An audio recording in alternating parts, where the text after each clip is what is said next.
Shumë pak njerëz e dinë çfarë është kjo pikë e bardhë të veza. Mësojeni dhe mos e injoroni. Kurdo që keni thyer vezë dhe keni parë pjesën e bardhë jargëroze anash të kuqes së vezës, së paku njerë keni bërë pyetjen.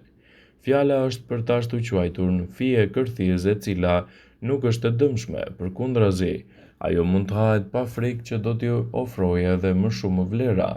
Kjo fije ka funksionin që e bardha dhe e kuqja të qëndrojnë së bashku. Do të thonë që e kuqja gjithmonë do t'jetë në mes.